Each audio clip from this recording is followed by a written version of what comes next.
अस्सलाम वालेकुम नाज़रीन, सिंध जरकब जो सिलसिलो जारी है। तव्हांखे जाती मां ख़बर हूंदो जाती सॼे मुल्क समेत जाती में भी ईद उल अज़हा मज़हबी जोश जज़्बे सां मल्हाई वई। ईदा ख़ुशियुनि सां गॾु सुन्नत इब्राहिमी तहत जानवर जी क़ुर्बानी करे गोश्त ग़रीब ख़ानदान में तक़सीम करण जो सिलसिलो जारी रहियो। त ॿिए तरफ़ जाती जी सामूंडी पट्टी जे मुख़्तलिफ़ ॻोठनि जे रवासनि में गोश्त तक़सीम करण लाइ कराची जी समाजी तंज़ीम फेयर वेलफेयर फाउंडेशन पारां 18 जानवरनि जी क़ुर्बानी करे सामूंडी पट्टी समेत मुख़्तलिफ़ ॻोठनि जे 6000 ख़ानदान में गोश्त तक़सीम कयो वियो।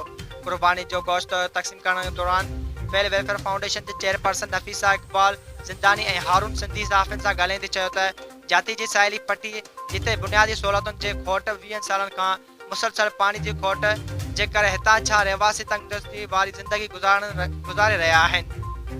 क़ुर्बानी वारी ईद जे मौक़े ते जानवरनि जी क़ुर्बानी करे हक़ीक़ी मुस्ताक ताईं गोश्त पहुचाए रहिया आहियूं त जीअं हू बि क़ुर्बानी जो गोश्त खाई सघनि। हुननि चयो त असां ईद अॻु मुख़्तलिफ़ ॻोठनि में ईद पैकेज पिणु तक़सीम करे ग़रीबनि खे राशन फ़राहम कयो।